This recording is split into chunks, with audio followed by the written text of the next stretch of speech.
Okay, so I'm going to give you an update on my earlier talk about toxic insults from transdimensional entities. The answer to every question is in your kind of way. You are your awareness. I'm keep harping on this theme that all you are, you the listener, the one who's listening and the one who sees, what you are is pure awareness. I'm talking to you. Now, the awareness in me up here, right behind my eyes back in there, the awareness in me is not talking to you. It is also pure awareness. Come on, confirmed it. Okay, so you and this one here are not talking to one another. Your bodies are talking to one another. I mean, some people are going to say, well, it's all integrated. My awareness that's, here, it's all integrated in the skull with the voice. So they're one and the same thing. But if you sit here as pure awareness and just watch everything that's going on from right here, I mean, I can sort of see my lips moving if I look down. But who's looking down? The body is looking down. Am I making it go down? Well, that is a key point. Because quite often you think, well, my awareness has got something that can, it's like will, and it can make things happen in the body. And it is a very good mind trick to make you believe that. So we're training your mind to question whether that's true. And once you meditate for a long time, you watch it. You'll have to do it yourself, otherwise it's just hearsay for me. But you will find that you don't know what the words are that are going to come. You don't know what the thoughts that are going to come.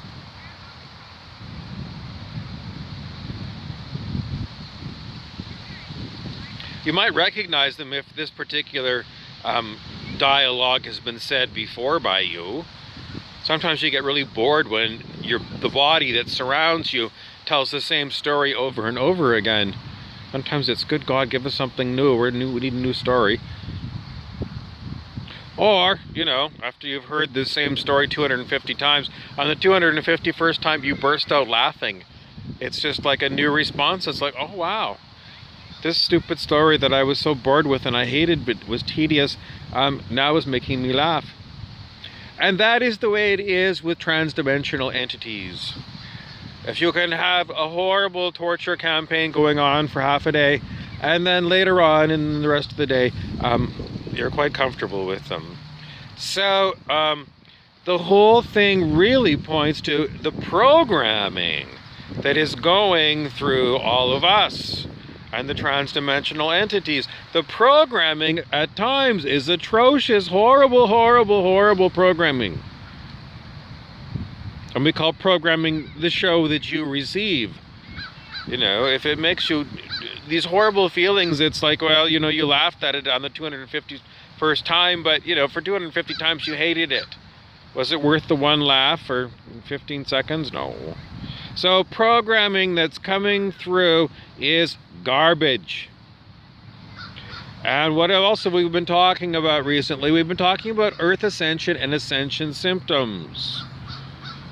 So garbage programming is coming to the surface because it's low vibration and it's coming up to be, I don't understand why people say it's got to come up to be released and you got to be conscious of it. Why can't we just get rid of it when it's unconscious to us? Because it hasn't been exposed to us. So in the end, horrible, horrible interactions with you, transdimensional entities are considered an ascension symptom. They're low vibration and they are coming out. How much crap programming is there? Well, a lifetime. Why is that? It's because the collective consciousness of planet Earth is very low. We were told by Dr. David R. Hawkins in one of his lectures or one of his books that up until 1987, the collective consciousness of humans on planet Earth was under 200 on the scale of human consciousness. And you can look that up on the internet. The scale of human consciousness, and it's the one that is shown in Dr. David R. Hawkins' books, Power versus Force, Transcending the Levels of Consciousness, etc., etc. He has them in an appendix, all this information. And Power versus Forces, he talks about it quite a bit. So what I was told many years ago by one so-called spiritual teacher is when we give you new information, new programming for your mind, it is going into a glass full of cloudy, muddy water. That's the old programming. And you have to keep dripping in new programming, drop by drop, into this glass in order to flush all of the dirt out of your glass of water, which is your mind. That was the simile or metaphor for what's supposed to be going on with you, and so on. So what it really means is we are... Now, somebody earlier had a good question and said, well, you know, if I was at 195 on the scale of human consciousness in my past life, and I brought that forward to this life,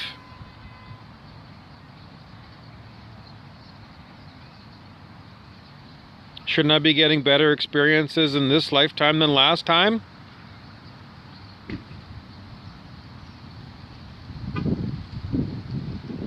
Because it sounds like even when you're climbing out of low numbers on the scale of human consciousness, whether it's 195 or 207, it seems like it's a never-ending stream of this garbage. So what difference does it make if I change my programming or not? I'm not seeing an instantaneous change in my world. You know, if I got rid of my Android phone and I got an Apple phone, I'm going to have definitely a different experience with the Apple than the Android. It just has a different GUI on it, graphical user interface, and you know, it acts differently. It's got so if you're going to go and change out all the bad programming in you that is dragging your calibrated level of consciousness down below 200 in this case, or just above 200 at 207, you're really trying to figure out, you know, is this worth it? I mean, it doesn't sound like it's... Somebody could make this story up, and I would go, I mean, that's just a story. There's no, like, you know, even your logic is flimsy on this idea. You know, I want to swap out my existing operating system for the new operating system right now. How can I do that?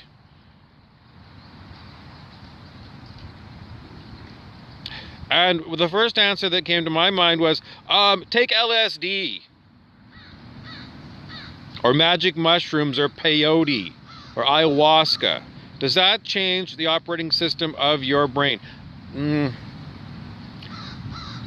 I don't know. I don't know.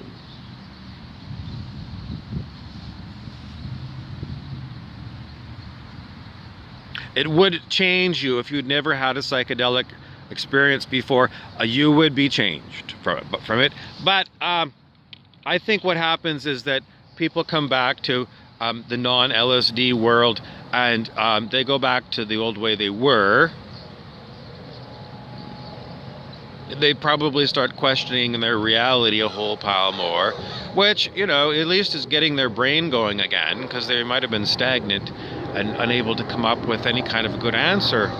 So there is a campaign on here in planet Earth where we have people who are pushing for the legalization of all plants, which is a source of many of these psychedelic trips. So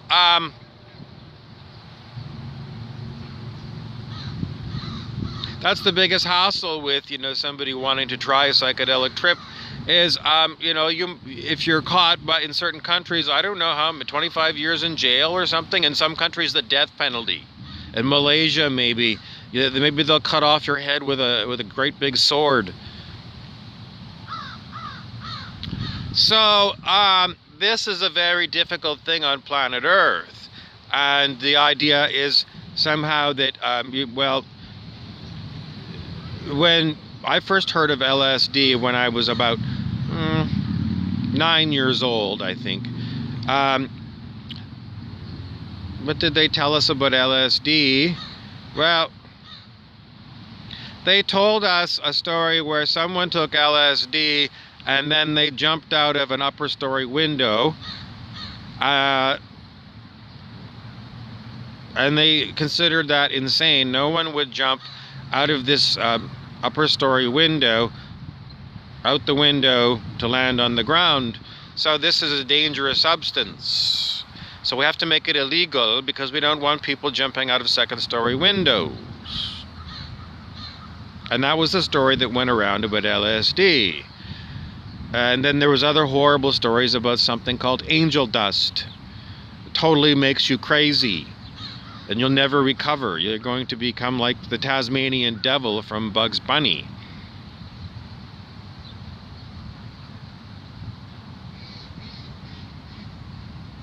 But we weren't talking about that. We were talking about how to instantaneously change the operating system of your human biocomputer, otherwise known as your mind.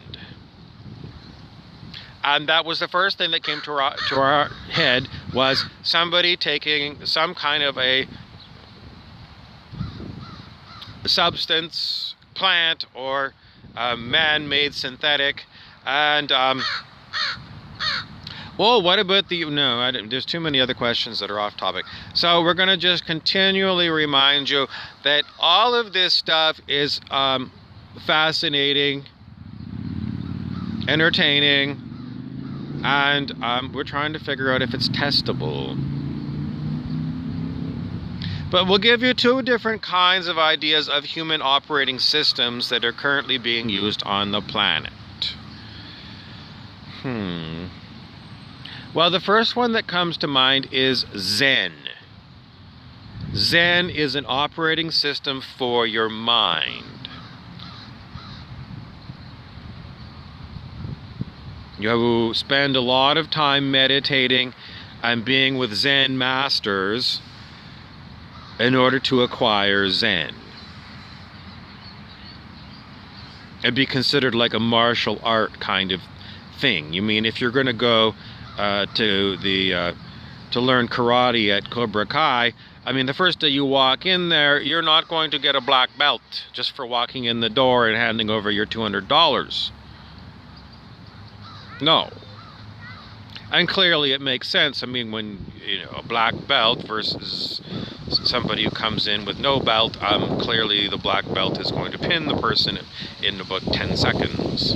So there is definite proof that humans have that spending time at Cobra Kai dojo is going to bring you karate.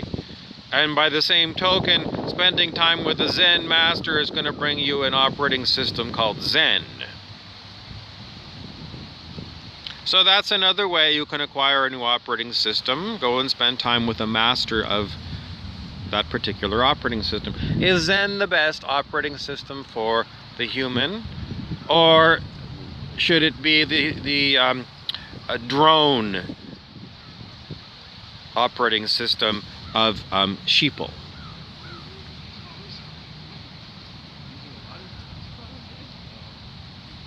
Now, the thing that comes up to my mind next is Zen versus sheeple mind. We know that wolves scare sheep, and if you've got a dog that's a herding dog, I'm not sure if the herding dog scares the sheep. I don't think so. I think they're probably good friends. Nevertheless, sheeple can be herded by fear. So if there's the farm dog that's hurting them, they'll move around because they know that the dog is just going to come up to them and push them if they don't go. But he's not going to bite them or hurt them. And, you know, when they're back at the farm, maybe, you know, the dog sleeps with the sheep. When the wolf comes, if the wolf is recognized, do the sheep feel fear? Because quite often, you know, the idea is that human overlords over the drones and the sheeple can use fear as a method to steer the sheeple, just like sheep, right or left.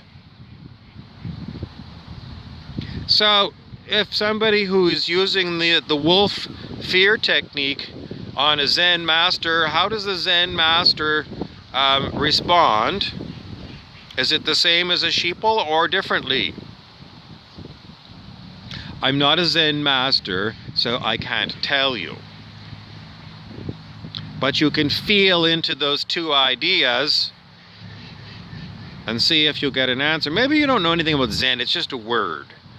You know, I never heard this word Zen before. I heard it before.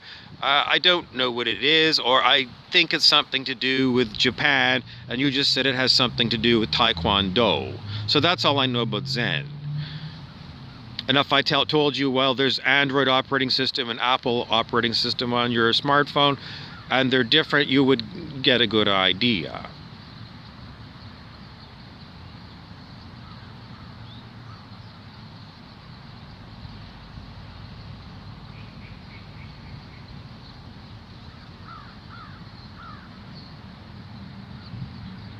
I think I could go on and on this topic, but I think I'm just going to call it quits here. Thank you for watching. Please subscribe and share. And we always like your questions and your comments.